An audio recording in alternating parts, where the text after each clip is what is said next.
Hello, my kiddos. Alright, so in the last reading, they were in Moria and they stopped in this one room where there was a well in the middle. Pippin dropped a rock in the well and they heard some tapping with a hammer after the rock hit the bottom. And then they all went to sleep. So that's where we're picking it up. It was Gandalf who roused them all from sleep. He had sat and watched all alone for about 6 hours, and had let the others rest. And in the watches I have made up my mind, he said. I do not like the feel of the middle way, and I do not like the smell of the left-hand way. There is foul air down there, where I am no guide. I shall take the right-hand passage. It is time we began to climb up again. For 8 dark hours, not counting 2 brief halts, they marched on, and they met no danger, and heard nothing, and saw nothing but the faint gleam of the wizard's light, bobbing like a will-o'-the-wisp in front of them. The passage they had chosen wound steadily upwards. As far as they could judge, it went in great mounting curves, and as it rose, it grew loftier and wider. There were now no openings to other galleries or tunnels on either side, and the floor was level and sound, without pits or cracks. Evidently they had struck what once had been an important road, and they went forward quicker than they had done on their first march. In this way they advanced some 15 miles, measured in a direct line east, though they must have actually walked 20 miles or more. As the road climbed upwards, Frodo's spirits rose a little, but he still felt oppressed, and still at times he heard, or thought that he heard, away behind the company and beyond the fall and patter of their feet, a following footstep that was not an echo. They had marched as far as the hobbits could endure without a rest, and all were thinking of a place where they could sleep, when suddenly the walls to the right and left vanished. They seemed to have passed through some arched doorway into a black and empty space. There was a great draught of warmer air behind them, and before them the darkness was cold on their faces. They halted and crowded anxiously together. Gandalf seemed pleased. I chose the right way, he said. At last we are coming to the habitable parts, and I guess that we are not far now from the eastern side, but we are high up, a good deal higher than the Dimrell Gate, unless I am mistaken. From the feeling of the air, we must be in a wide hall. I will now risk a little real light. He raised his staff, and for a brief instant there was a blaze like a flash of lightning. Great shadows sprang up and fled, and for a second they saw a vast roof, far above their heads, upheld by many mighty pillars hewn of stone. Before them and on either side stretched a huge empty hall. Its black walls, polished and smooth as glass, flashed and glittered. 3 other entrances they saw, dark black arches, one straight before them eastward and one on either side. Then the light went out. That is all that I shall venture on for the present, said Gandalf. There used to be great windows on the mountainside, and shafts leading out to the light in the upper reaches of the mines. I think that we have reached them now. But it is night outside again, and we cannot tell until morning. If I am right, tomorrow we may actually see the morning peeping in. But in the meanwhile, we had better go no further. Let us rest if we can. Things have gone well so far, and the greater part of the dark road is over. But we are not through yet, and it is a long way down to the gates that open on the world. The company spent that night in the great cavernous hall, huddled close together in a corner to escape the draught. There seemed to be a steady inflow of chill air through the eastern archway, All about them as they lay hung the darkness, hollow and immense, and they were oppressed by the loneliness and vastness of the dolven halls and endlessly branching stairs and passages.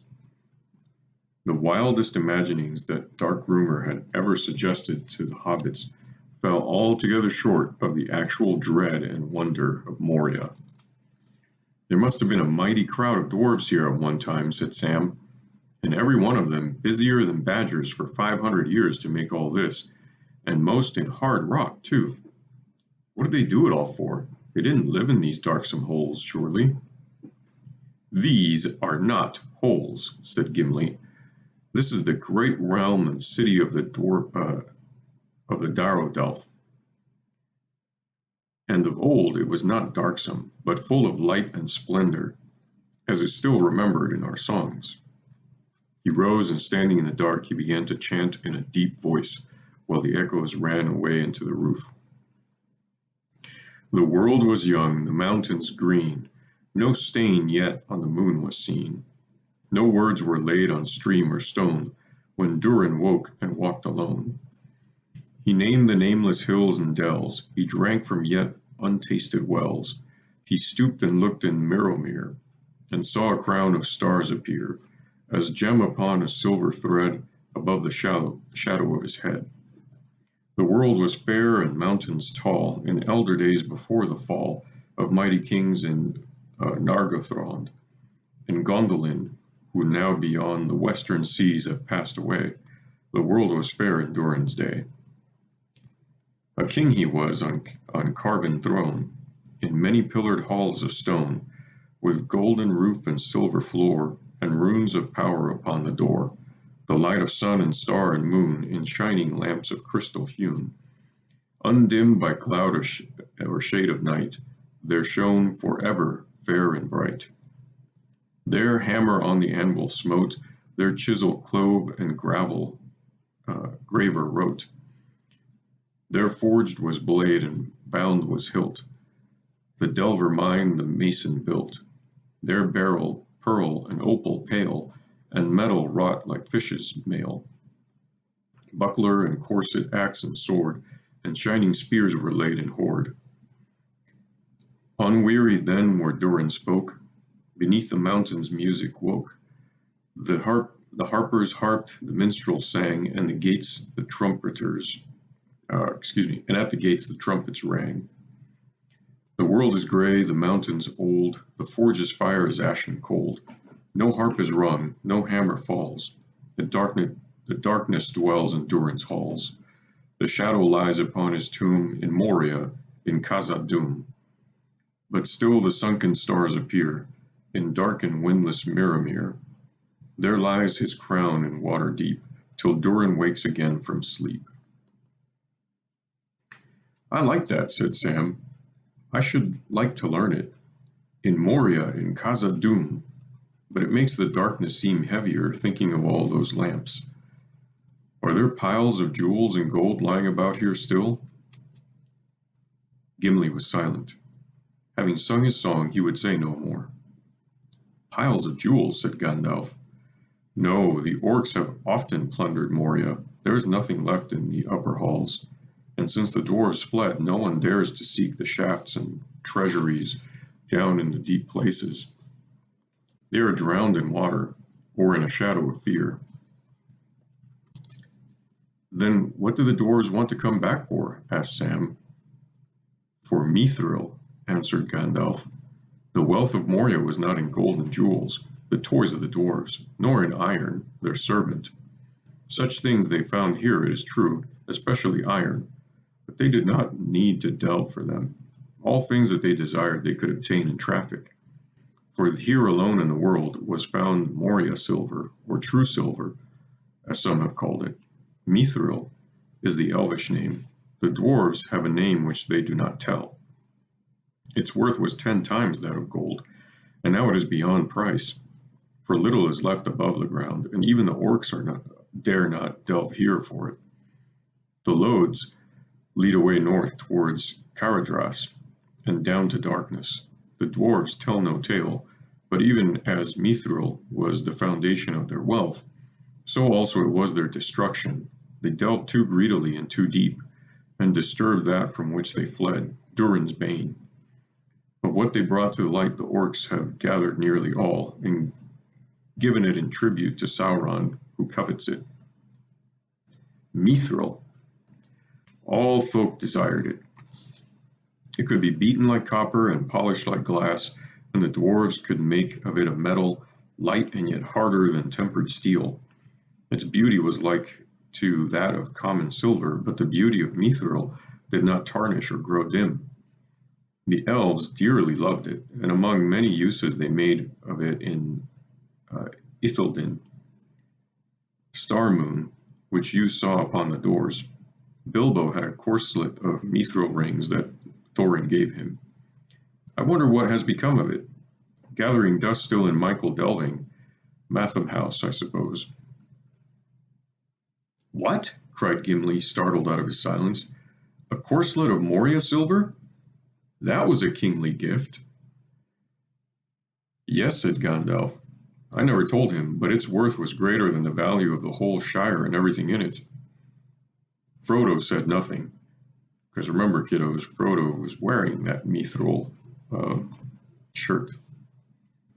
But he put his hand under his tunic and touched the rings of his mail shirt. He felt staggered to think that he had been walking around with the price of the Shire under his jacket. Had Bilbo known? He felt no doubt that Bilbo knew quite well. It was indeed a kingly gift, but now his thoughts had been carried away from the dark mines to Rivendell, to Bilbo, and to Bag End in the days while Bilbo was still there. He wished with all his heart that he was back there, and in those days, mowing the lawn, or pottering among the flowers, and that he had never heard of Moria, or Mithril, or the ring. A deep silence fell. One by one the others fell asleep. Frodo was on guard. As if it were a breath that came in through unseen doors, out of deep places, dread came over him. His hands were cold and his brow damp. He listened. All his mind was given to listening and nothing else for 2 slow hours. But he heard no sound, not even the imagined echo of a footfall. His watch was nearly over when, far off, where he guessed that the western archway stood, he fancied that he could see 2 pale points of light, almost like luminous eyes. He started. His head had nodded. I must have nearly fallen asleep on guard, he thought. I was on the edge of a dream. He stood up and rubbed his eyes and remained standing, peering into the dark, until he was relieved by Legolas. When he lay down, he quickly went to sleep, but it seemed to him that the dream went on. He heard whispers, and saw the 2 pale points of light approaching, slowly. He woke and found that the others were speaking softly near him, and that a dim light was falling on his face. High up above the eastern archway through a shaft near the roof came a long, pale gleam, and across the hall, through the northern arch light also glimmered faint and distantly. Frodo sat up. Good morning, said Gandalf, for morning it is again at last. I was right, you see. We are high up on the east side of Moria. Before today is over, we ought to find the great gates and see the waters of Miramir lying in the Dimril Dale before us. I shall be glad, said Gimli. I have looked on Moria, and it is very great, but it has become dark and dreadful, and we have found no sign of my kindred. I doubt now that Balin ever came here. After they had breakfast, Gandalf decided to go on again, at once. We are tired, but we shall rest better when we are outside, he said. I think that none of us will wish to spend another night in Moria. No, indeed, said Boromir. Which way shall we take? Yonder eastward arch? Maybe, said Gandalf, but I do not know yet exactly where we are. Unless I am quite astray, I guess that we are above and to the north of the great gates, and it may not be so easy to find the right road down to them. The eastern arch will probably prove to be the way that we must take, but before we make up our minds, we ought to look about us. Let us go toward that light in the north door. If we could find a window, it would help.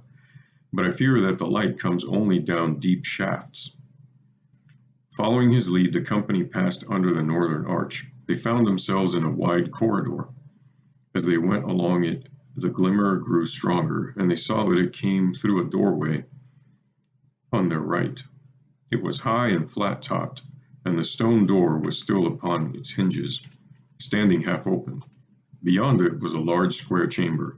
It was dimly lit, but to their eyes, after so long a time in the dark, it seemed dazzlingly bright, and they blinked as they entered. Their feet disturbed a deep dust upon the floor, and stumbled among things lying in the doorway, whose shapes they could not at first make out. The chamber was lit by a wide shaft high in the further eastern wall. It slanted upward, and far above, a small square patch of blue sky could be seen. The light of the shaft fell directly on a table in the middle of the room, a single oblong block, about 2 feet high, upon which was laid a great slab of white stone. "It looks like a tomb," muttered Frodo, and bent forward with a curious sense of foreboding, to look more closely at it. Gandalf came quickly to his side. On the slab, runes were deeply graven. This is what they look like.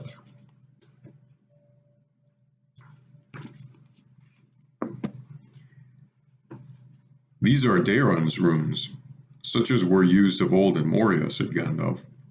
"Here is written in the tongues of men and dwarves, Balin, son of Fundin, Lord of Moria."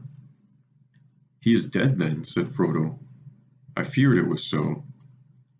Gimli cast his hood over his face. And that's the end of that chapter, chapter 4. So we're going to stop there. Right, kiddos? I love you always and forever, no matter what.